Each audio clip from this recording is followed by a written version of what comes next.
Bonjour, chers téléspectateurs, fidèles internautes.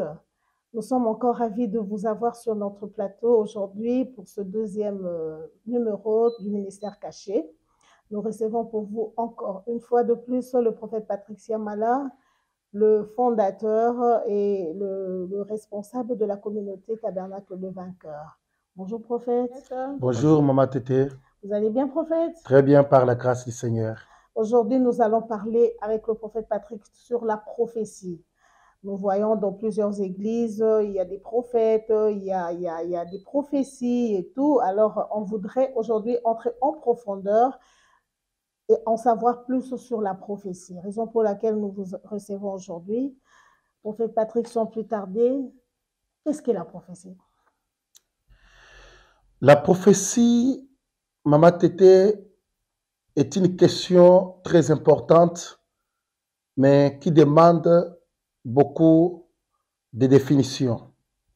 La prophétie a plusieurs définitions et chacun les définit de sa manière. Selon tout le monde, la prophétie est un message envoyé par Dieu à travers un prophète de Dieu. Et cette parole-là, récite par un prophète, pour les communiquer au peuple, on l'appelle prophétie. Parce que dit la parole de Dieu. Dans le livre de 2 Pierre, chapitre 1, verset 21, la Bible nous dit, ce n'est pas par une volonté d'homme qu'une prophétie a été à jamais apportée. C'est poussé par le Saint-Esprit que les hommes ont parlé de la part du Seigneur. Quand vous allez bien remarquer, vous allez voir que la prophétie a comme origine et source Dieu. Parce que ça vient de Dieu. Mais moi, je l'ai défini de ma manière. Selon moi et selon notre évangile, la prophétie est une lettre écrite.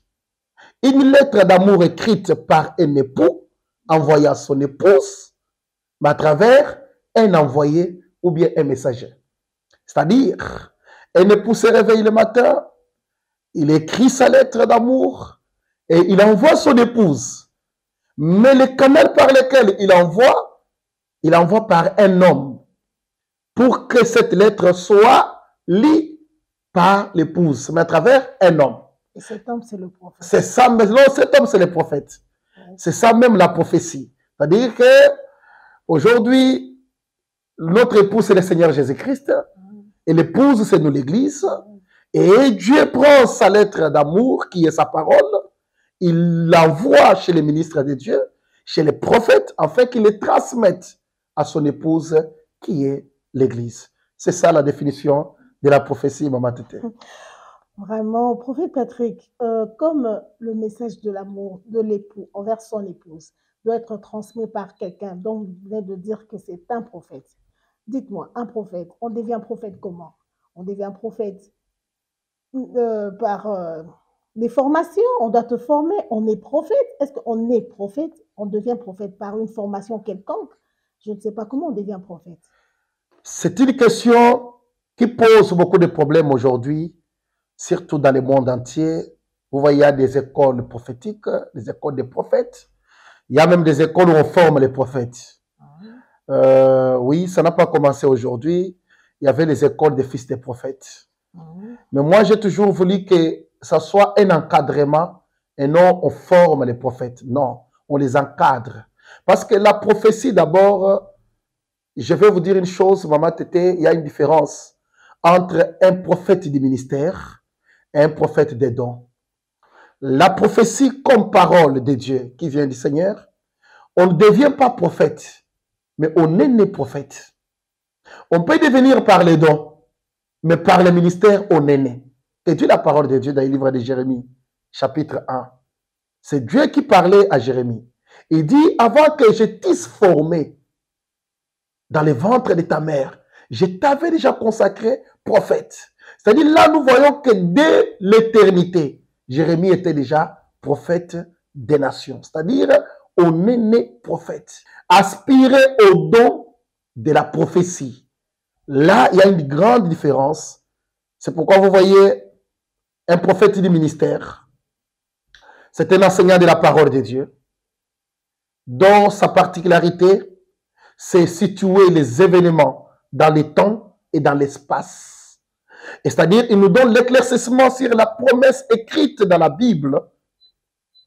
Il nous éclaircit sur la nation, sur l'Église et sur aussi Israël.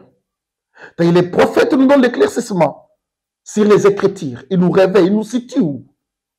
Est-ce que l'écriture qui a été écrite dans tel livre, ça s'est accompli ou bien ça va s'accomplir? C'est le ministère prophétique. C'est-à-dire que d'abord, un prophète du ministère était un enseignant de la parole de Dieu. Mais tandis que, si vous regardez dans 1 Corinthiens 14, vous allez voir que le don de la prophétie a un autre rôle. Entre autres, la Bible nous dit, le don de la prophétie, c'est pour exhorter, consoler, édifier. Là, c'est différent du ministère. Le don, tout le monde peut l'avoir et chacun aussi peut aspirer. Mais le ministère, on ne devient pas mon aîné. C'est ça même la différence. Donc, c'est inné. C'est inné. Prophète Patrick, donc si je comprends bien, il y a beaucoup de confusion entre un don de la prophétie, avoir un don de la prophétie et avoir un ministère de la prophétie. Oui, oui. Donc, vous avez épinglé tout à l'heure déjà même la différence. Donc, on veut savoir, quel est l'impact de la prophétie dans une église? L'impact de la prophétie dans une église, c'est ce que je vous ai dit, Maman Tété, la prophétie, c'est l'œil de Dieu. La prophétie donne le réveil à l'église. Vous regardez même dans la Bible, si vous regardez le livre des Juges, chapitre 6, vous allez voir même, en commençant par le chapitre 5 jusqu'au chapitre 7, vous allez voir, quand on nous parle de l'histoire de Gédéon, premièrement, dans les Juges 6, vous allez voir qu'avant que Gédéon se lève pour aller cacher ce qu'il voulait cacher pour fuir les Madianites, la Bible nous dit, un prophète s'est levé pour réveiller le peuple d'Israël. C'est-à-dire, un prophète réveille. La prophétie de réveil. Un prophète donne l'éclaircissement là où il y a le flou. C'est pourquoi la Bible nous dit, un peuple sans révélation est un peuple sans frein. La prophétie a une grande importance aujourd'hui dans la vie chrétienne. Sans la prophétie, les enfants de Dieu ne savent pas se situer, ne savent pas d'où il part et d'où il vient. Parce que par un prophète que nous allons comprendre, nous venons d'où, nous sommes où et nous partons où. C'est ça le temps, l'espace. Alors la prophétie joue un grand rôle aujourd'hui parce que dans la prophétie, on nous édifie, on nous console, on nous avertit. Mais il y a une différence aujourd'hui qui se passe à l'église. Pourquoi il y a des problèmes qui nous arrivent et on n'arrive pas à les gérer? C'est parce qu'on n'a pas de prophètes permanents à l'église. Je vous donne un exemple. Prophète Patrick, vous me dévancez. Oui. Parce que j'avais cette question en tête. En vous entendant parler, on sent que vraiment ça a de l'impact parce que ça révèle, ça réveille. Normalement. Raison pour laquelle je dis vous m'avez dévancé. J'allais vous poser cette question.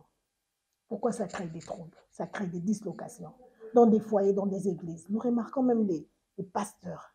Dites qu'il y a un ministère prophétique. Dans la Bible, nous savons qu'il y a 5 ministères. Si je ne me trompe pas, oui, oui. Nous avons le ministère pastoral, oui, apostolique, prophétique, apostolique et doctorat et puis pastorat aussi. Mais actuellement, prophète Patrick, dans des églises même où il y a le ministère pastoral, même le pasteur veut devenir prophète. On dit que Jacob, quand tu donnes la prophétie, tu as l'argent, tu as les offrandes et tout. Il y a même des foyers disloqués aujourd'hui à cause de la prophétie. Il y a des maris qui ne veulent pas voir leur femme à côté des prophètes, famille et tout. Mais dites-moi un peu, qu'est-ce qui ne va pas? Parce que tout à l'heure, là, vous m'avez dévancé en disant qu'il y avait des faux prophètes. Expliquez-nous.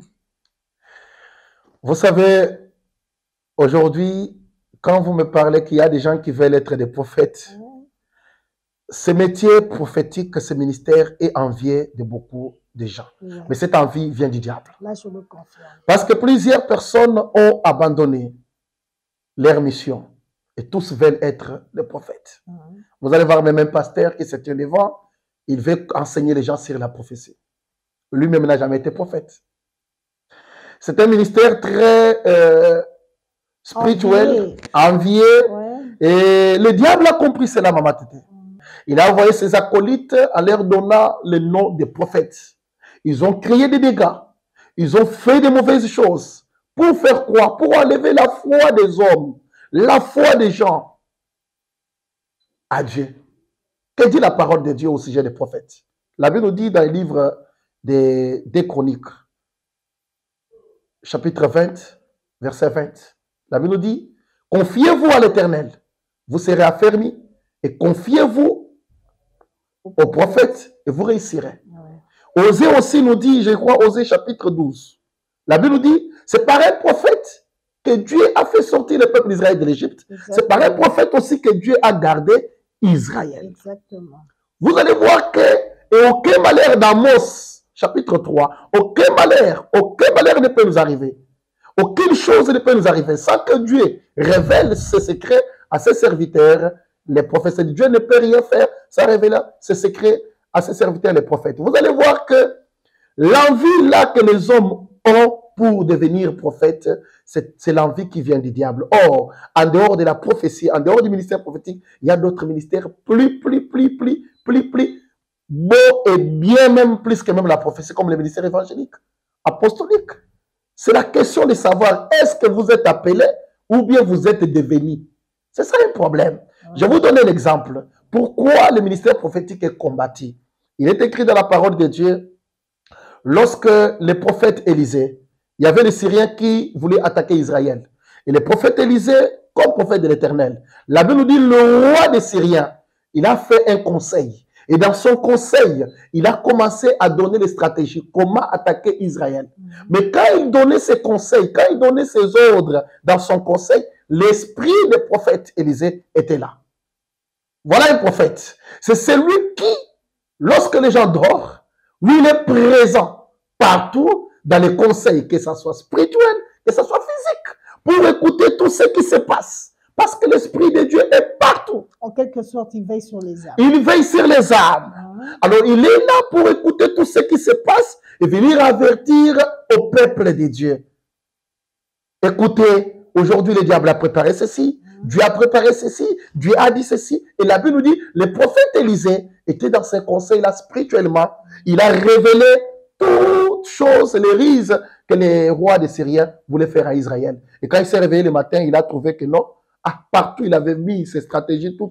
Le peuple d'Israël et l'armée israélienne occupaient déjà ces endroits-là. Le roi a posé la question, il était agité. Il a dit, qui est parmi nous qui prend nos secrets, il les livre chez le peuple d'Israël? Il y a un serviteur qui a dit, non, ils ont un prophète. C'est-à-dire, un prophète fait agiter les diables. Quand le diable voit un prophète, il est agité. Un prophète fait agiter les démons et les sorciers. Aujourd'hui, même si vous entrez dans une maison, il y a des occultistes. Quand vous présentez prophète, ils ont peur. Pourquoi? Parce que leurs œuvres seront mises à la lumière. C'est-à-dire qu'ils ont peur de la prophétie et des prophètes. C'est pourquoi vous voyez que c'est un ministère très combattu et le diable envoie ses acolytes pour créer des problèmes aux prophètes. C'est pourquoi vous voyez il y a beaucoup d'inspiration et beaucoup de problèmes. Oui. Prophète Patrick, quand vous dites que la prophétie vient réveiller, ça vient révéler. Donc, ça vient faire, quand il y a un prophète, les diables tremblent, les occultistes tremblent. Ils sont agités. Les magiciens sont agités. Ils sont agités même. Automatiquement, quand tu es dans une famille où il y a des occultistes, tu es révélé. Réveillé. Je crois que c'est ça qui nous emmène à la délivrance. Normalement. C'est ça qui nous emmène à la délivrance parce qu'un prophète, quand il envoie sa parole, il délivre par sa parole. Parce qu'un prophète, il réveille. Il avertit. Vous voyez même le roi dans l'Ancien Testament, lorsqu'un roi voyait un prophète entrer, c'est le message qui venait. Parce que quand tu vois même aujourd'hui, Maman Tété, beaucoup de gens ne savent pas. Quand vous voyez un prophète venir dans votre vie, c'est-à-dire que la nouvelle saison va commencer. Amen. Il y a un message qui se passe. Il y a un message qui s'annonce. Élie, chez la Serpta, c'était un message. Il y avait la famine, il y avait la mort. Mais la présence d'Élie, le prophète, c'est-à-dire la mort, a vu déjà que non, cet homme est venu nous chasser. La famine a vu que cet homme est venu chasser la famine. C'est-à-dire, un prophète, c'est un message. Maintenant, pourquoi la prophétie nous amène à la délivrance? Qu'est-ce que d'abord la délivrance, Maman Tété? Cette question-là, je me pose et je réponds aussi à cette question. Qu'est-ce que d'abord la délivrance? Beaucoup de gens ne savent pas ce qui signifie la délivrance. Et il y a même des problèmes aujourd'hui. Les gens font des confusions entre la délivrance et les tombées et l'exorcisme. Or, la délivrance, ce n'est pas seulement les tombées, ce n'est pas seulement quand les esprits mauvais parlent, non, ce n'est pas l'exorcisme. La délivrance, c'est un changement de vie. Ouais. Écoute ce que Dieu dit à l'apôtre Paul, Actes des Apôtres 26. Dieu dit à l'apôtre Paul, il dit, je t'ai choisi d'humilier de ces peuples, d'humilier de ces païens, vers qui je t'envoie, pour que tu les ouvres les yeux, que tu les fais passer des ténèbres à la lumière, du pouvoir du Satan à Dieu. Vous voyez, c'est-à-dire que la délivrance, c'est le passage du ténèbre à la lumière. Quitter le pouvoir du Satan vers Dieu. Amen. La délivrance, c'est un changement de vie. Changer de camp, quitter l'Égypte vers Canaan. C'est ça la délivrance. Maintenant, pour recevoir cette délivrance, si vous regardez bien, l'exemple est en Égypte. Les peuples d'Israël ont fait beaucoup de temps dans l'esclavagisme. Mais Dieu a utilisé un prophète. C'était le prophète Moïse. C'est pour leur donner la délivrance. C'est pour vous dire qu'un prophète joue un grand rôle. Si les gens ne connaissent pas ce ministère est plus grand. Même le Seigneur Jésus-Christ, quand il est venu dans ses corps, il est venu comme prophète. C'est-à-dire, parce qu'un prophète, c'est qui? Un prophète, c'est un intermédiaire entre Dieu et l'homme. Il prend ce qui est de Dieu, il l'amène à l'homme. Alors, ce qui vient de Dieu délivre. Il est renvoyé sa parole et sa parole les délivrèrent. Par qui? Par un prophète. C'est le ministère le plus ancien de tous les ministères de la Bible. Ça a commencé depuis l'Ancien Testament. Et vous allez voir que la prophétie, un prophète, lorsqu'il s'annonce dans un camp où les gens sont liés, automatiquement, il accorde la délivrance. Et la délivrance vient par les réveils spirituels, par la prophétie. Et le combat spirituel vient par la délivrance. Normalement. Prophète Patrick, le combat spirituel. Moto, mboka kuna moto pela, na maï, na cimetière. Oh là là. Partout là, c'est moto. Le combat spirituel. Parlez-nous du combat spirituel, prophète Patrick. Le combat spirituel, beaucoup de gens ne savent pas d'où vient le combat spirituel. Quand on voit le combat, on voit la guerre. Yes. Vous savez, je vais choquer beaucoup de gens maintenant là qui nous regardent. Le combat a commencé, la guerre a commencé au ciel. Pas ici. Même le péché a été trouvé au ciel. Pas ici. Tout ce que nous vivons ici, ce n'est que les reflets. Ce n'est que l'image de ce qui a existé. C'est pourquoi Ecclésiaste dit, il n'y a pas de choses nouvelles. Tout ce qui est, qui était, c'est ce qui est. Ce qui est, c'est ce qui était déjà. C'est pour vous dire que la guerre a commencé au ciel. Si vous voyez dans la Bible, on vous dit l'ange Michael combattir contre les anges du diable. C'est au ciel, pas ici. Bon, si vous lisez encore la Bible, vous allez voir que l'iniquité a été trouvée dans les diables, dans Lucifer. C'était où? Au ciel. C'est là où le péché a commencé. Alors, le mystère du combat spirituel, c'est un mystère très bénéfique pour un chrétien parce qu'on ne peut pas baisser les bras. Le combat spirituel, c'est l'affrontement entre deux semences. La semence du serpent et la semence de Jésus-Christ. La postérité du serpent et la postérité du Seigneur Jésus-Christ. Et ça n'a pas commencé aujourd'hui, maman Tété. Le combat spirituel vient au jardin d'Éden, lorsque l'homme a péché. Quand Dieu commence à bénir l'homme. Parce que moi, je n'ai jamais cru que Dieu a maudit l'homme. Dieu ne pouvait pas maudire Adam, ne pouvait pas maudire l'homme parce que l'homme était créé à son image. Dieu a maudit que la terre. Mais il a dit ceci à la femme, il dit, toi, ta postérité, je mettrai l'inimitié entre ta postérité et la postérité du serpent. Vous allez voir que déjà là, c'est le combat. C'est-à-dire que la postérité du serpent et la postérité de la femme ne s'attendront jamais. C'est pourquoi, voyez-nous, nous sommes la postérité de la femme. Et la postérité du serpent, ce sont les fils du diable. On ne s'attend pas. On n'a pas les mêmes raisonnements, mêmes idées, mêmes pensées. Il y a toujours des guerres. C'est la promesse que Christ lui-même avait laissée. Il a dit, la postérité de la femme écrasera la tête du serpent. C'est le combat. C'est ça même le combat. Le combat, c'est l'affrontement entre deux postérités, la postérité du serpent et la postérité de la femme qui est l'Église. Depuis longtemps. Depuis le jardin d'Éden. Depuis le jardin d'Éden, depuis même le ciel. Depuis le ciel. Le ciel, ça a commencé depuis là. Donc elle n'a pas de limite, elle n'a pas de délai quelconque. Ah ouais. Dites-nous un peu, si c'est depuis le ciel, depuis le jardin d'Éden, nous sommes à notre 40e génération. C'est pas, prophète. Il n'y a pas de limite pour le combat spirituel. Voilà. C'est pourquoi l'apôtre Paul nous dit à Éphésiens chapitre 6. Il dit, car nous n'avons pas à lutter contre la chair et le sang, mais nous luttons contre les dominations, les autorités, les princes des ténèbres, les esprits méchants dans les lieux célestes.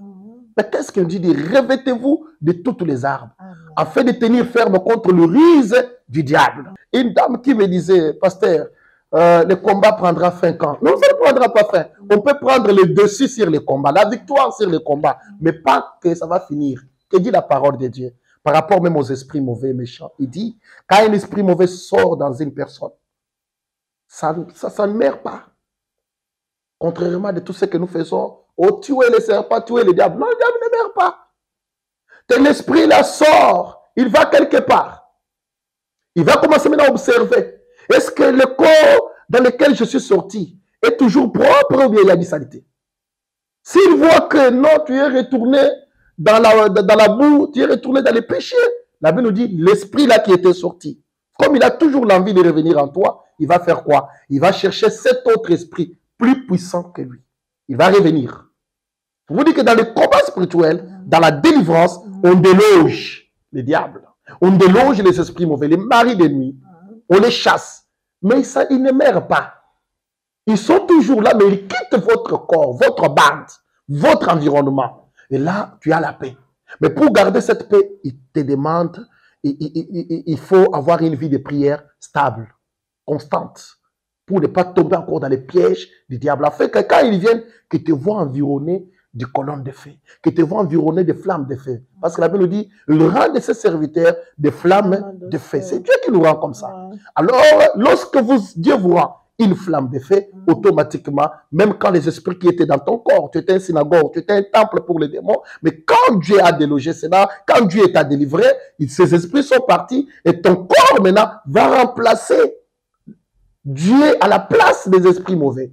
La prière à la place des esprits mauvais, afin que vous deveniez un homme fort, puissant, pour que quand ces esprits vont revenir, qu'ils te voient déjà que tu as quelqu'un en toi, comme l'apôtre Paul dit, si je vis, ce n'est plus moi qui vis, c'est Christ qui vit en moi. Quand tu as Christ en toi, automatiquement tu as un commando en toi. Même quand les esprits mauvais viennent, ils ne vous atteindront jamais.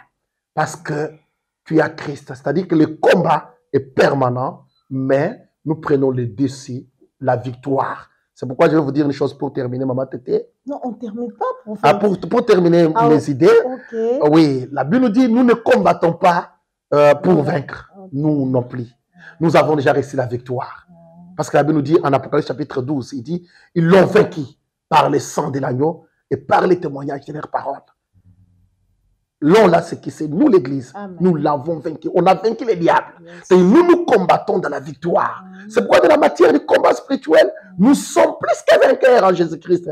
On ne parle pas pour vaincre. Nous savons déjà la victoire et on s'est dit, on défend notre victoire. C'est ça le combat spirituel pour nous. Et permanent. Prophète Patrick, que dites-vous pour les prophètes ambulants qui n'ont pas d'église?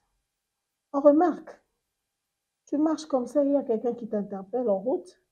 Maman, s'il vous plaît, pas de suivi de délivrance, puisque la prophétie ramène à la délivrance aussi. Quelqu'un qui te donne un message comme ça, ça commence même à terroriser les autres personnes. Il te dit, tu vas mourir, je vois que tu vas mourir dans quelques jours et tout. Et puis il passe. Pour des prophètes ambulants comme ça, et pour ces genres de personnes qu'on donne des prophéties sur la route comme ça, qui ne savent pas par où commencer, par où finir. C'est quel conseil que vous pouvez donner? Réveillez un peu la population, réveillez un peu le peuple de Dieu. Waouh! De ce côté-là, c'est le mystère de Dieu. Dieu n'a pas appelé tout le monde, Maman Tété, d'avoir des églises. Il y a des prophètes qui n'ont pas d'église, mais ils ont un ministère. Parce que ce n'est pas aussi toujours obligatoire que tu sois ministre de Dieu avec une église. Parce qu'on aura combien d'églises? Il y a combien de ministres? Parce que la Bible nous dit, Lorsque Élie a dit à Dieu, je suis fatigué, je suis resté seul, il a dit, il y a 7000 prophètes. Mais la moisson est grande, prophète. Vous voyez. Ouais. Maintenant, Dieu, si dans cette époque-là, il y avait 7000 prophètes, mais aujourd'hui, il y a combien de prophètes? C'est-à-dire que tout prophète n'est pas appelé toujours à bâtir. Il y a des prophètes qui doivent être au pied de leurs pasteurs, des apôtres, en train d'apprendre, comme les Acabis dans la Bible, c'est un prophète. Il y a ceux qui vont rester au pied des hommes de Dieu. Vous voyez, c'est comme ça. On n'est pas toujours obligé d'avoir une église. Les prophètes, moi, ce que je peux conseiller aux enfants de Dieu, c'est quoi? La Bible nous dit, lorsque vous recevez un message qui est la prophétie, examinez. Prenez ce qui est bon et rejetez ce qui est mauvais. C'est-à-dire la prophétie, on examine. Alors, quand vous recevez un message, il faut avoir aussi un encadrement. C'est-à-dire, on va vous encadrer. On te donne un message et après, on te dit prier. Prier, ce n'est pas un encadrement. C'est pourquoi nous avons besoin du prophète du ministère. Voilà. C'est pour l'orientation. Comme moi, par exemple, lorsque je vois quelque chose, moi, l'Éternel m'a donné la capacité d'orienter. On voit l'esprit des morts, mais qu'est-ce que maintenant Dieu dit? On fasse quoi pour que cet esprit quitte? Ce n'est pas seulement la prière. La prière, c'est un slogan. Mais il y a une suivi. On va vous suivre. Qu'est-ce qu'on peut faire pour vous suivre? Comment on peut vous encadrer? Alors, le suivi là, ça vient d'où? Ça vient du prophète du ministère ou soit de ton pasteur. Il y a beaucoup de pasteurs, d'hommes de Dieu, ils ont des maisons de dons. Ils reçoivent des messages et après, ils vous envoient dans la maison de dons pour un encadrement. C'est ça, ce que je demande au peuple de Dieu. Lorsqu'ils rencontrent des prophètes ambulants qui n'ont pas d'église, ils vous donnent des messages. Recevez avec beaucoup d'amour. Ne les traumatisez pas parce que vous ne savez pas, Dieu parle tantôt d'une manière, tantôt d'une autre. Mais ce que je peux vous demander, c'est quoi? Examiner et puis chercher une bergerie qui est l'église pour être encadré. Que le Seigneur Jésus-Christ et Yoshua Mashiach vous bénisse.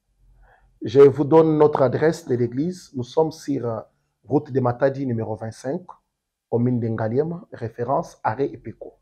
Pour ceux qui sont en magasin Kitambo, vous prenez le transport de Grand Malik, vous demandez l'arrêt Ipeko. Nous sommes toujours à la route principale. Ceux qui sont de l'autre côté, vous prenez DGC Barré. Et sur DGC, vous passez la station Barré et vous allez voir l'arrêt Ipeko. Et nous sommes là devant les salons de coiffure Émérance. Nous sommes dans la grande route principale. Et je vous dis ce que moi je peux vous dire aujourd'hui, confiez-vous aux serviteurs de Dieu prophète. Quand je parle comme ça, c'est-à-dire que tout homme de Dieu qui a le Saint-Esprit et travaille dans les prophétiques, il est connecté à la divinité, il est connecté à Dieu. Alors confiez-vous aux hommes de Dieu et vous recevrez la réussite dans tout ce que vous avez besoin. C'est ça le message que je peux vous dire. Et j'aimerais aussi, Maman Tété, prier pour tous ceux qui sont malades. Un numéro de téléphone, s'il vous plaît, prophète. Mon numéro de téléphone, oui. Si vous voulez me joindre au téléphone, mon numéro, c'est plus 243 82 486 42 30. Plus 243 82 486 42 30. C'est aussi WhatsApp. Ou soit par boîte email, vous pouvez nous écrire gerampatrick@gmail.com. Que le Seigneur vous bénisse abondamment.